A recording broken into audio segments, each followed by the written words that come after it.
Bismillahirrahmanirrahim. Assalamualaikum warahmatullahi wabarakatuh. Apa kabarnya sahabat-sahabat YouTube semuanya? Saya doakan mudah-mudahan sahabat YouTube semuanya selalu dalam keadaan sehat walafiat, dilapangkan rezeki dan dimudahkan dan dilancarkan dalam menjalankan aktivitas sehari-hari. Amin ya rabbal alamin. Di video edisi kali ini saya akan kembali menjawab konsultasi hukum dari sahabat YouTube, di mana permasalahan yang akan saya ulas pada kesempatan kali ini yaitu terkait dengan jual beli tanah. Tidak sedikit warga masyarakat yang membeli sebidang tanah, namun di kemudian hari terjadi permasalahan, di kemudian hari terjadi sengketa. Oleh karena itu, pada kesempatan kali ini saya akan mengulas bagaimana cara membeli tanah yang benar dan aman agar tidak tersangkut permasalahan hukum di kemudian hari. Simak video ini sampai dengan selesai. Namun tentunya sebelum dilanjutkan, bagi Anda pemirsa yang baru berkunjung ke channel Pengacara Santuy, jangan lupa untuk like, komen, dan subscribe.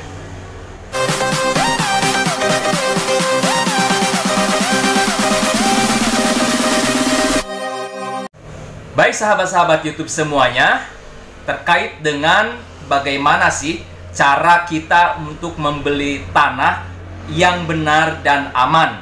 Karena berdasarkan pengalaman di lapangan, kami menangani perkara sengketa pertanahan itu tidak sedikit, cukup banyak ya, apalagi di daerah-daerah. Itu dikarenakan pada saat transaksi jual belinya tidak dilakukan dengan benar dan juga aman, tidak sesuai prosedur, tidak sesuai alur yang tepat teman-teman, sehingga terjadilah sengketa pertanahan di kemudian hari. Entah itu gugat-menggugat perdata ataupun juga laporan kepada pihak kepolisian dalam hal ini bersangkutan dengan masalah pidana. Baik, apabila kita hendak membeli sebidang tanah, maka kita harus pastikan objek tanah yang akan kita beli tersebut memenuhi unsur-unsur kejelasan dan kebersihan. Apa sih maksudnya? Yang pertama, unsur kejelasan. Kita harus dapat memastikan kejelasan objek tanah yang akan kita beli, di mana letak objek itu berada, kemudian objek tanah itu apakah tanah darat atau tanah sawah, kemudian juga apakah di atas tanah tersebut berdiri sebuah bangunan, ataupun di atas tanahnya itu ada tanaman, ya, tanaman produktif atau pertanian, perkebunan, dan lain sebagainya.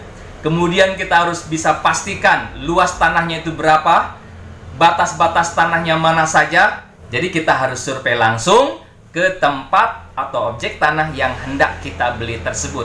Harus kita pastikan mana sih tanahnya. Oh, ini batas-batasnya ini. Di atas tanahnya ada bangunan atau tanaman ataupun yang lainnya. Itu harus kita pastikan kejelasannya. Kemudian yang kedua, kita harus pastikan kejelasan surat-surat tanah itu. Apakah tanah tersebut bersertifikat hak milik atau belum, atau masih AJB? Ya, itu harus kita pastikan.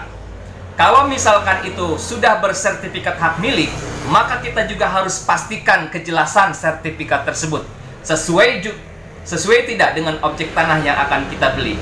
Identitas pemiliknya, pemegang hak atas sertifikat tanah tersebut, dicek apakah sesuai dengan identitas penjual atau tidak. Kalau tidak, harus dapat dipastikan apakah itu tanah warisan atau bukan. Kalau itu tanah warisan, maka harus dipastikan seluruh ahli waris yang ada menandatangani, menyetujui persetujuan jual beli tanah tersebut. Nah, kemudian juga kita harus cek kepada BPN. Sertifikat tersebut dikhawatirkan sertifikat tersebut overlapping atau misalkan tumpang tindih dengan sertifikat yang lainnya. Itu yang perlu diantisipasi. Jadi juga harus dicek ke BPN, Badan Pertanahan Nasional, di kabupaten di mana objek tanah tersebut yang akan kita beli tersebut berada. Kemudian juga pastikan ya PBB-nya menunggak atau tidak, itu juga harus di cross check. Kemudian prinsip yang kedua adalah prinsip bersih.